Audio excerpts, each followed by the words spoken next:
Bring out the talent. Bring out the talent. Bring out the talent.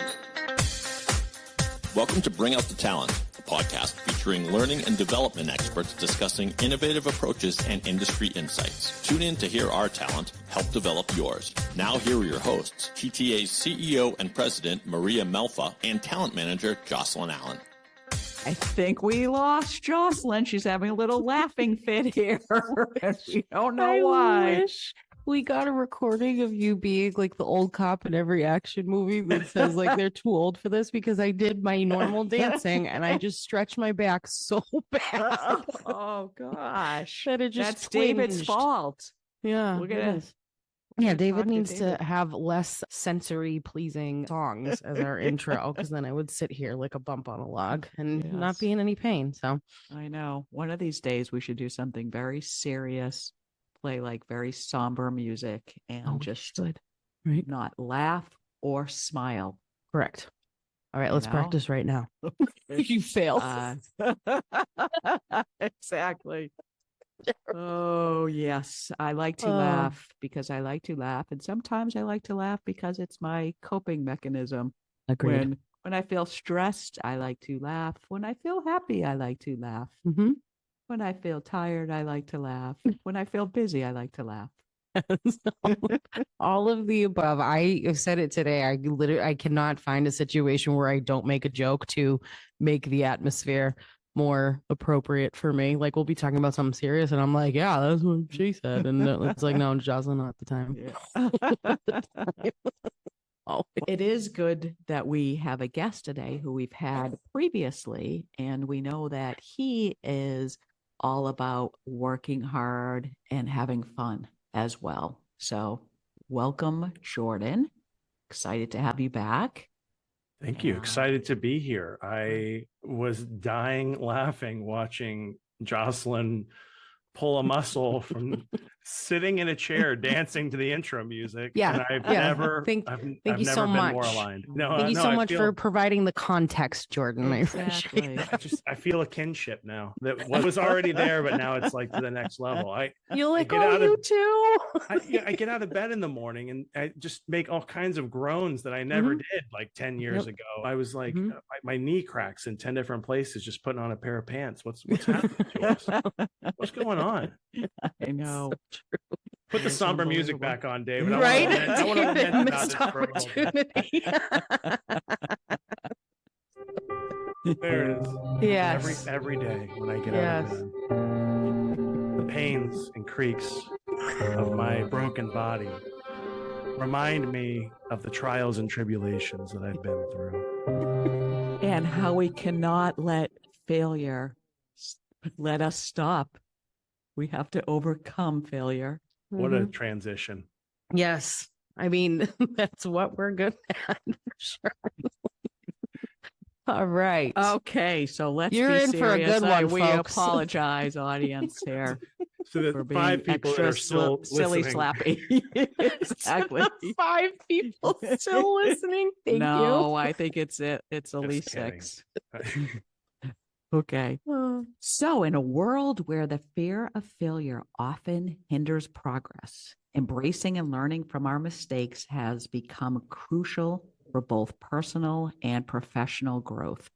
In fact, according to a Harvard Business Review study, companies that encourage a culture of learning from failure are 30% more likely to be market leaders in their industry, highlighting the importance of transforming setbacks into stepping stones for our success. In our episode today, we welcome Jordan George, an award-winning HR leader, facilitator, and international speaker dedicated to empowering people and businesses to achieve their full potential with nearly 75 years of experience.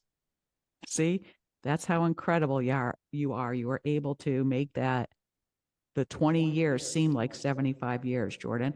So with nearly Explains the back 20, pain. exactly, with nearly 20 years of experience, Jordan knows how to get people excited about learning.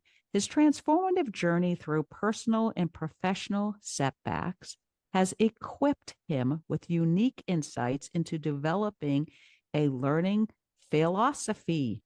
Get it? his approach emphasizes acceptance, non-judgment, and present moment awareness to overcome the paralyzing fear of failure. Together, we will discuss how leaders can create environments where failure is seen not as a setback, but as a stepping stone to success. He will share practical strategies for fostering a culture that encourages risk taking and innovation while maintaining accountability.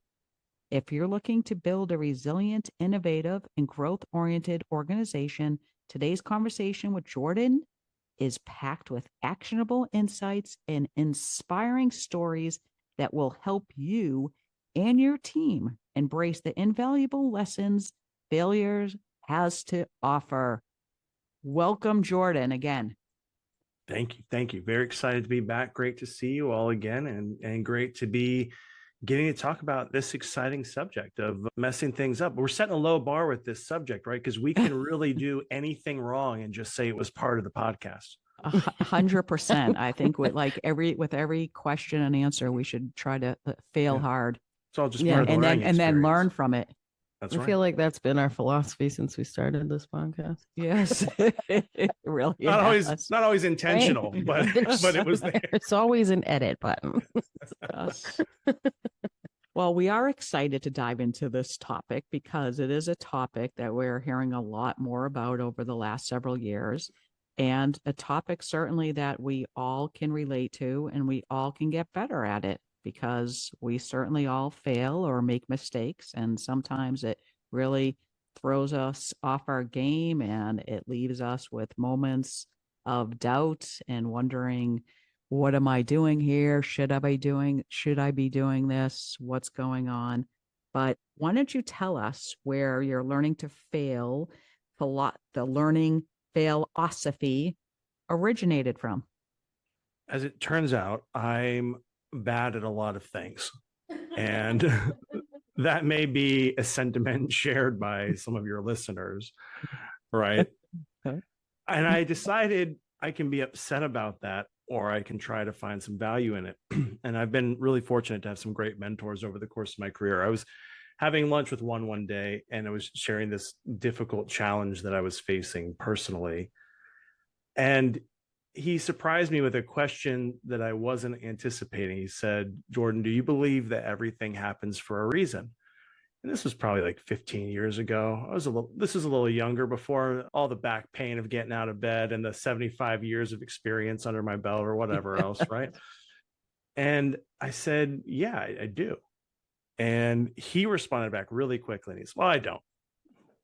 Okay, all right. And he said, "But I do believe we can find a reason in everything that happens if we're persistent enough to look for it." And it was through that conversation and through that lunch that he kind of taught me his own learning philosophy, and this idea that every setback, every stumbling block, every failure that we have, we can respond with the question, what can I learn from this? And that's been my approach personally and professionally ever since then, particularly in a training person, someone who's been in the learning development space for a long time. It just makes sense. What can I learn from this?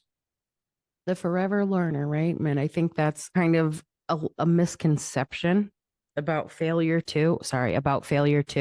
Is that there's this fear around it, and that like failure means you're bad, right? As opposed to, this is a lesson and I'm going to put this into practice and see what I can do better next time. So what else do you think is preventing people from kind of thinking about failure in this manner of, how do I push forward and do better, versus I'm going to let this keep me where I am so that I never fail again? What are some things that are again, misconceptions about it that you think are preventing people from practicing that? What am I going to learn from this approach?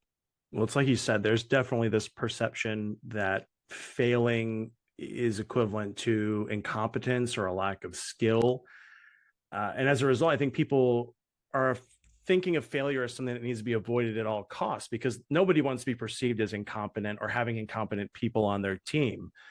And what I really challenge leaders to do, and people in general, is to just accept that failure is a natural part of the learning process. It's particularly when it we're coming and talking about complex or innovative tasks, anything that requires some cognitive function, it's an inevitable part of the work that we do. We're going to make mistakes. We're going to mess up. None of it's permanent. All of it can be recovered from, unless we're talking about life and death situations, which the majority of people are not in those situations every day. The worst thing that's going to happen is we make a mistake and we just try it again.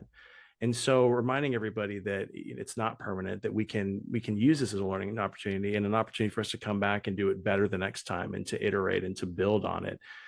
It's so critical, particularly for any organization that is trying to grow, that is trying to be innovative, to shed that sort of outdated view of failure, because it just stifles creativity, it stifles risk taking. And that mindset that only weak people or weak teams are the ones failing is so easy to debunk. It's really the high performing teams that are tackling some of the most ambitious goals and tasks that are failing the most, but they're also the ones that are excelling the most. They're also the ones that are moving the needle forward the most. It's like that risk reward, except the risk isn't really all that bad and the reward is everything. Right on. I could relate to everything that you're saying. So how can leaders create an environment where employees do feel safe and able to take risks and not worry about if they made a mistake or fail? I think sometimes there's an overemphasis on the outcomes and reaching the goal, achieving the thing, hitting the KPI, hitting the metric. And what we can do instead is help people shift their focus to celebrating the effort, the learning, the perseverance that failure can bring. Right. So it's kind of everything along the way to the finish line matters as much as hitting the finish line. And that helps reframe failure as a developmental opportunity. I think one thing leaders can do specifically is just get more comfortable admitting their own failures, raising their hand and saying, yeah, I mess up too. I'm also a human being.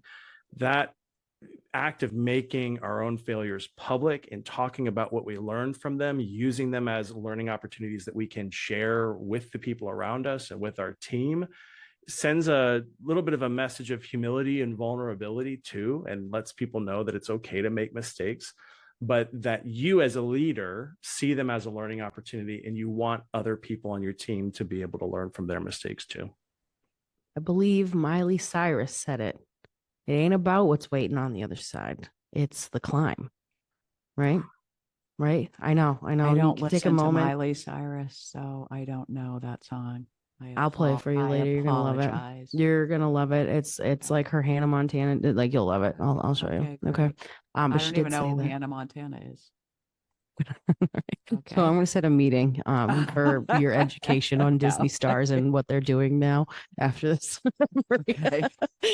Okay, good. I immediately thought about it where you're like, oh, the moment you said it, like everybody focuses on the outcome, but the journey to get there. And I was like, yep, that Miley song, she said it. No, I would if I didn't have a cough. I'd sing for you. I can carry it too, but I just have stage fright. Yeah, anyway. Well. Anyway, so I think that's, I would say so many of the things that you said resonated, Jordan, because before we got on a call, we are having a lot of these types of conversations right now because we're recognizing a shift in the industry, right? And seeing some really strong momentum and some new stuff and growth and all of this amazing stuff that comes in these ebbs and flows sometimes. And the first the conversations that we're focusing on are exactly this, learning from your mistakes, making sure you're communicative, not worrying about what can happen from not making the perfect decision, and understanding what are we going to do in the now to make sure that the next time we're more prepared. And it's about fostering that psychological safety in order to do that. So many of these things and the lack of judgment and no fear of consequences around doing those things, I think is exactly what leaders need to do to enable their teams to be better for them. Because wouldn't it be great to say, Maria, I didn't really get this done the way I wanted it to do, but like, here's what I'm thinking for next time, because here are the struggles that I have. Maria would eat that up because she's always one of those people who says, like, come to me with solutions. I want to talk to you about what happened and like what we're going to do from there. And it's amazing what can be done for collaboration and getting to the other side when somebody is comfortable sharing that information and then therefore having more experiences with it.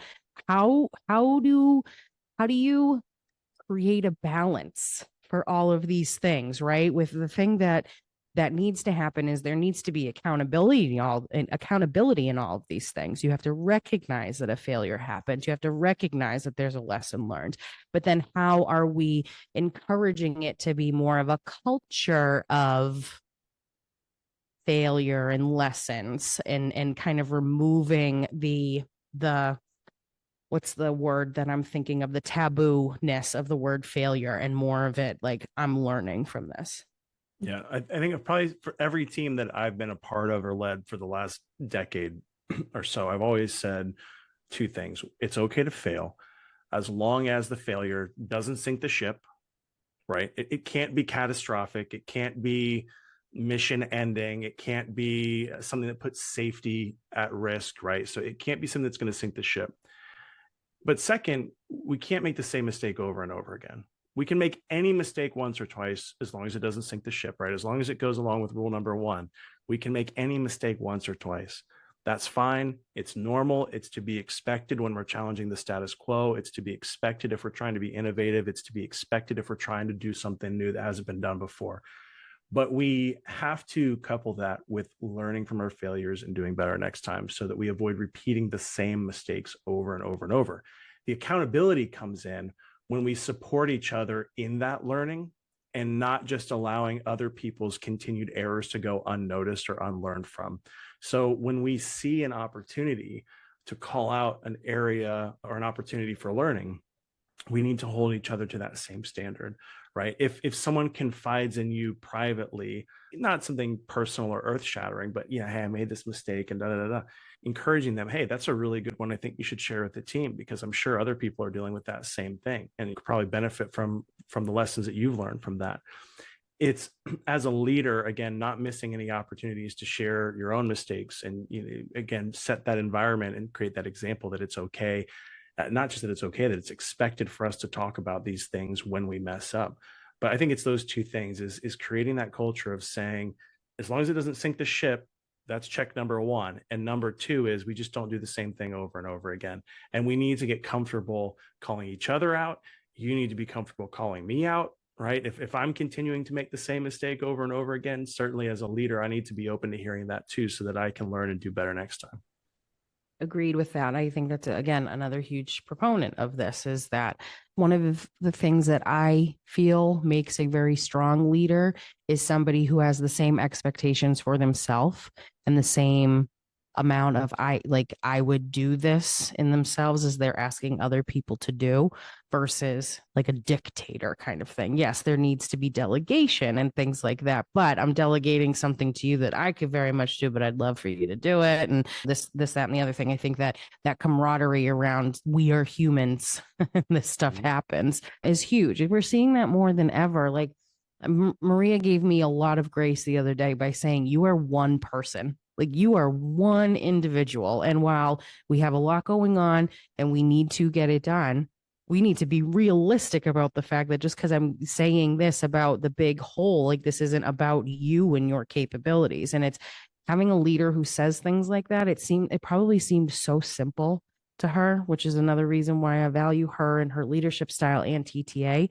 But not everybody has that. Mm-hmm. And I think that there's a lack of understanding of how important that is, even if it's like, even if you're bought into it partially, just saying it does a lot for somebody's psyche and moving forward. So how do we discuss that? The impact that a mistake has on making it seem like a personal failure, or how it caters to professional development, or what a personal failure can do to one's own professional development, and how we're looking at that, how we're leveraging those things to enhance people's work environments and what they're doing day to day. I know it's a loaded question, but how do we integrate the personal versus professional and vice versa?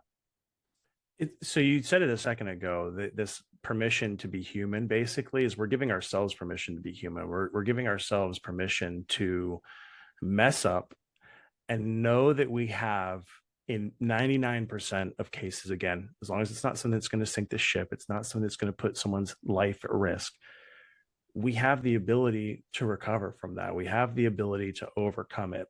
If you think about a time personally when you missed like a critical question on a quiz, or you failed an exam, or you put your foot in your mouth about the way you were communicating with someone important that you care about, those moments stick with you.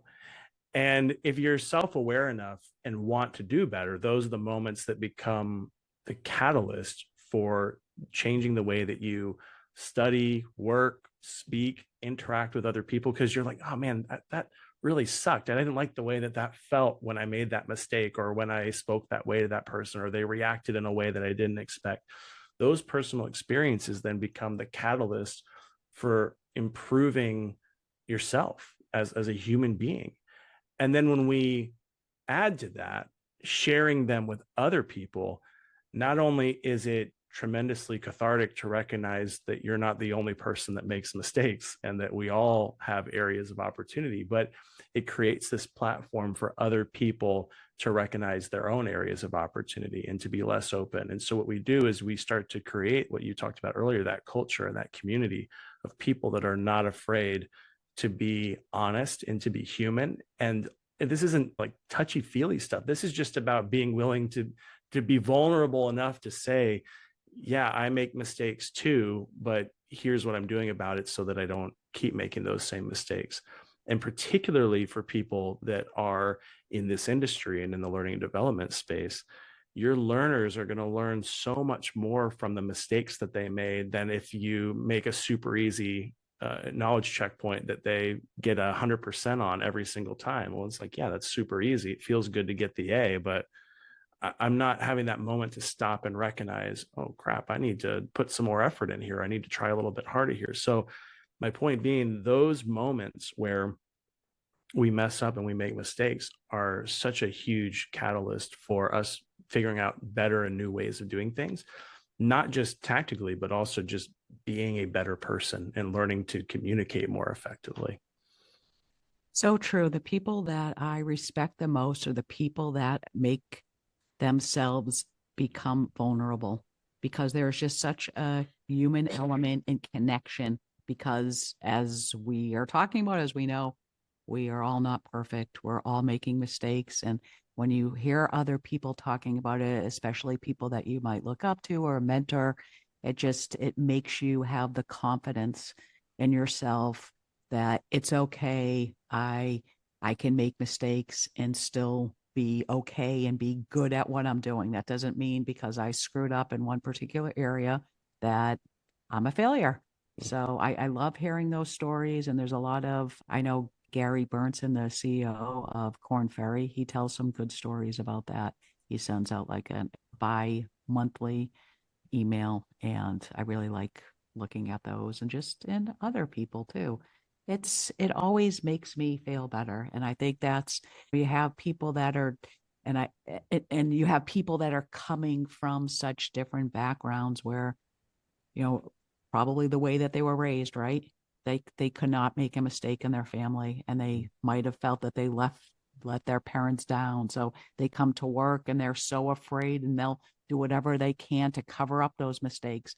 I had one of our best employees probably about 20 years ago, and she ended up going on vacation for a few weeks, and we found out like so many things that she covered up because everybody was calling her clients and our talent, and we were like, oh my goodness, where is this all coming from? It was incredible. And this person was just so afraid of saying I made a mistake. And her manager felt that we did give her enough grace to be able to acknowledge her mistakes, and she certainly wouldn't be fired. She was a proven great worker for years, but So I guess what I'm saying right now is it is so important for us to realize that this just goes so much deeper sometimes than just how we might say, okay, well, I'm providing this environment that I feel that people should feel comfortable about. But it could be that even if you provide that environment, you might have to keep on digging and digging and digging and going further and further and making this like an open conversation every single like day, or at least when you're having important strategy review meetings, to make sure that it is truly okay. And I hope that these people that are still afraid after they keep on hearing it over and over again, that they will have a change in their brain. Yeah. Because it's not always your environment or your leader or your team. Some of this is self-inflicted. And I like to say that life and work is hard enough without trying to do it perfect. And that is hard for some people to process. So like you said, I think that speaks to the importance of managers really getting to know what makes their people tick. I'm not saying that the manager in your situation did anything wrong, but it's not just enough to say like, well, I don't hold people's mistakes against them. I'm okay with failure. You've got to go, like you said, you got to dig a little bit further than that. You got to get to know what makes people tick on an individual level, because that's not enough for some people. They're still holding themselves to this higher standard of everything having to be perfect. And so what I tell people is, it's not just go fail, right? That's not a fun message to put out, like just go fail. But you have to get comfortable letting yourself fail, getting comfortable with that feeling of dropping the ball, not getting it 100% right, trying something the absolute best you could and not necessarily hitting the mark. And that feeling that we get in that moment, that's a feeling we just have to get more comfortable with. We have to be able to sit in that for a little bit and go, yeah, this feels weird. I don't like it. What can I learn from this so that I can do better next time, so that I can help my team do better next time, so that we get a better result for the client next time. But it's a combination of the environment, the culture, and that personal commitment, almost that personal fail-osophy, as we've said, to be okay with letting yourself fail. Yes. And it's interesting because when I am thinking about this more, I think the hardest critic, and I think it's probably the case in most of us, is ourselves, right? Because I can accept other people's failures a lot better than I can accept myself. Mm-hmm. In the failures, I certainly have got a lot better because of my failures and have grown. And like you said, it wasn't a sinking ship when we're able to learn and grow from that. But yes, growing up with perfectionists as parents, I have had my moments for sure. Earlier in my career, I used to be so proud of the fact that every job I had ever applied for, I got. Like, I interviewed and I got it. Every single job I ever applied for, I was like, man, I'm so smart. I'm so good that people want to work with me. And then it took someone pointing out to me, you're applying for jobs that are within your comfort zone. Not that I was that cocky, but I mean, that was the idea. I was like, oh yeah, I must be doing such a good job. They're like, you're shooting below where you're capable of, because you're afraid of not getting hired, of not getting the interview, of not getting that opportunity. And it completely changed the way that I looked at my career trajectory, to say, I need to start putting myself out there for things that make me a little uncomfortable, that I'm a little underqualified for, because even if I don't get the job, if I can at least get to the interview, it's going to teach me about what I need to do to get the job next time, or to get that next opportunity. That's another good point, because you won't fail if you stay in the same lane. Mm-hmm. Right. So right. It's how many scenarios, and albeit maybe drastic ones, do we hear that change happens at rock bottom? So rock bottom isn't a success. If we're comparing success and failure as those two operative words, hitting rock bottom is not. It's the opposite of that, but there's nowhere else to go. And that's when change starts happening, because you recognize that what is still occurring is not working. So how do I learn from this lack of success to move forward and at least be on the trajectory towards growth? That's the other thing. I think that the opposite of failure doesn't necessarily have to be success, it can be growth. And what the win is learning and saying that this is something that I will never do again because I learned how to not do it that way. And I think that if people, for me personally, when people don't recognize that those things occur, or that there are certain scenarios even in the moment where they could admittedly say like, this was wrong, this was a failure, how do we move on, that if you don't do that, or if you don't have that, it comes across like very disingenuous. So like where you say, I've gotten every job I have applied for, I would instantly be like, okay, and how fulfilled do you feel? Right. Like, honestly, because I've thought back on that from for myself, overall, like feeling in some scenarios that gratefully, and with the utmost respect, I think I've had it pretty easy. Right. But what has that done for me up until this point? Like, comfort. Okay. But what do you get from a challenge? It's fulfillment. It's fulfillment for sure. So I think that there's a lot of people who still struggle with the idea of failure is bad. I am not good because of failure. And then in a leadership role, it's even more important because then your people, one, don't feel comfortable failing, and two, feel like they can't because you never had. And success looks like no failure because that's what you've done up until this point to become my leader, right? How do we get leaders to get over it and not have it be less of a struggle and more of a path to growth in admitting your failures and changing your fear of them and having it not affect your ability to lead appropriately? You used a word there, which is struggle. And I think that's an important one because it is a struggle. And like most things that are worth doing, it's not easy. It's hard. It's a muscle that we have to train. We have to flex that muscle. You don't go to the gym one time and walk out and go, man, I got a ripped bod now, right? I have to pause you for a second because my mom, like, I remember this is like a core memory for me back in the day because I just thought it was so funny. My mom was all like late 90s, Self magazine, Cosmo, like doing all the trendy stuff. And she used to keep the magazines in the bathroom. And I remember one day she pulled one out and showed it to me. And she was like, see this Self magazine? It says abs in 7 days. She goes, I've been reading it every day this week and nothing has happened. I love it. So it was just a funny little side note of like how I was literally going to be like, oh yeah, that is absolute. I walk out and I'm like, I am done for a year. I am good. I've used my gym membership, just paid for itself one day in, but it's like, right. You don't swap fries for a salad one time. It's a commitment. And it's the same thing with this.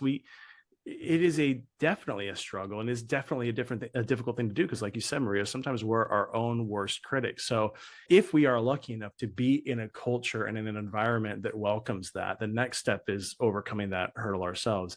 And if we're not in an environment that allows it, then we also have a little bit of a harder challenge, which is being the ones to initiate that and to start to create that environment and kind of be the change that we want to see. So I would say two things is one, remember that failing is not permanent. Again, unless we're talking life and limb here, we can recover. This can be turned around. We can recover from this moment. And my second is a saying that I say quite a bit, which is failing doesn't make you a failure. So there's a difference. The act of failing doesn't make you a failure. When we fail, it's temporary. It's all about how you respond to it as a leader. Then it is about the absence of failing altogether. And yeah, we're going to make mistakes sometimes, but we have this amazing ability to leverage that as a learning moment, to pick ourselves up, to dust ourselves off, and to try again. And in most cases, that second attempt is going to be leagues better because we've pushed ourselves outside of that comfort zone rather than playing it safe and producing something boring or status quo. There's an amazing quote, and I'll probably butcher it a little bit, but a guy named John Shedd, it says, a ship is safe in the harbor, but that's not what ships are built for. So if you think about that, how that applies to our own life, right? We stay in the harbor, we're safe. But love that. What a waste of our talents and our skills and our intellect to play it safe and not take the risk of heading out into the water and seeing what we can discover and what we can figure out. So it's just that reminder. It's all temporary. We can recover from it. And that the act of failing is not in itself making us a failure. We failing to leverage our talents and our strengths and take intelligent risks is the bigger mistake. I absolutely love that quote. So, what do you do and how do you help an organization where you have other leaders that don't buy into this fail-osophy and start doubting other leaders and their capabilities? Because I certainly have seen that over the years where we've had somebody who is a very capable person. They could have made a couple mistakes and people start questioning that person. Is this person capable? And you think the person is capable and that they just made a couple mistakes. I think that's where we have to understand the environment that we're operating within. You mentioned rock bottom a second ago, Jocelyn, was the term that you used. We need to recognize that we're not setting our sights on rock bottom. Like, that's not the target we're trying to hit. We're trying to ascend the mountain, right? And we recognize that sometimes we're going to fall off the mountain or we're going to fall into that rock bottom area. How do we pick ourselves back up and pull ourselves out of it? If you're in an environment, if you're in a culture, if you're surrounded with people that tend to look at failure as a negative or as a weakness or as something that's lacking in your ability to perform or your capability to do the job, you've got to right size your failures, right? So maybe we're not shooting for the wildest, wackiest, most innovative, most risk acceptance level that we can possibly tolerate, but let's start small. Let's start to encourage calculated risks. Let's start to highlight the value of experimentation in driving progress and innovation forward. And I think being public about it, being open about it, helps that perception to be aligned with reality instead of people making up their own stories. So if we say, in my team or with my work group, we do things this way, and here's why, and you publicize that, then people can still not like it. That's fine. But they can't create a story as easily about what that means about your capability. So you got to publicize that a little bit of internal marketing around the approach. And hopefully what you'll do is you'll start to win people over to that idea, and you can kind of start a movement that way. You start the spread of the acceptance of it's not anything about my capability. It's about my willingness and my willingness to be vulnerable in service to learning and doing things better. There was a training director that I worked for really early on in my career. And now, like in retrospect, it makes me shudder. But at the time, I remember very distinctly her saying, "You're never allowed to tell people I don't know. You're never allowed to have that as your answer in a classroom, because that makes you look weak. It makes you look like you don't know what you're talking about. It makes you look uninformed, and we've got to be the experts." And at the time, I just was like, yeah, okay, you're the boss. You know what you're talking about. And I look back at it and I think to myself, I would never want the people that I work with to lie about something or fake it till you make it when they really don't know the answer. There's so much more power in owning that and just saying, you know what, Jocelyn, I don't know, but let me go find out. Right? Oh, so easy. It's the I don't know, period. Move on to the next subject. That's not good. Let's not do that. Right? But the I don't know, let me find out for you builds so much more credibility than lying, faking, trying to put on a front. And it's just that little bit of vulnerability. That's what I'm talking about. Just that little bit of vulnerability to say, you know what, I don't know, but let me go figure it out. That's what I would encourage people to start with if they're in an environment that's not necessarily failure friendly. Love it. Right on. And it is, in the case that we talked about, is being open and admitting your failure, making more of a story behind that. I think that really would help in many cases where people try to avoid it or just say, okay, let's just forget about this. But by forgetting about it, other people might have not forgot about it. But if they address it and make it a story and talk about it, then they can move on from it. You just never know what sharing your mistakes can do for other people that You may not even know they're listening and watching, but they are. There's so many. The more visible you are in an organization, the more people are watching what you do and what you say and how you act, whether you know it or not, whether you're in a formal leadership position or not. Just your visibility within that organization matters. And your willingness to say, I messed up and here's what I learned from it, could stop so many other people from making the same mistake. And so if anyone's listening to this and going, oh, this is all a little touchy-feely and being accepting and and all this kind of stuff, I just want you to think about the potential time you're saving, the potential investment you're saving, money, resources, effort, by just being like, yeah, no, we made this mistake and here's what we learned from it, so you don't have to make that mistake too. There's real tangible value in being forthcoming about these types of things and using it as a teaching tool, something that we can deconstruct in a non-blaming way to help the team improve their processes and their systems without jeopardizing safety or quality. There's so much value in it, both theoretically and practically. Outstanding stuff, Jordan. This is something that I feel like we could talk about forever and ever and ever, because it's a feeling that we've all felt, whether we're ready to admit it or not. And it, again, it's something that we keep bringing up on this podcast and that I love so much, because it is just such a central focus of learning and development in general, is that humans are humans, whether they are at home or they are in the workplace, and you can no longer split the difference between the two. You have to be able to accommodate the human and enable them to do a good job, whether that means keep creating a safe space for failure, whether it's being emotionally intelligent enough to connect to the real reasons why, and providing professional development. Like, it is the same person no matter what. And we're not blurring lines. We're not separating things. We are just recognizing that this is the way that it should have always been, and it's time to get human. So I love this conversation and appreciate all your insights, right? So, ditto. But there's one more thing that we have to test you on, okay? So I know that you are ready and prepared to make a comeback. So it's time for round 3, is it? Of the TTA 10, please.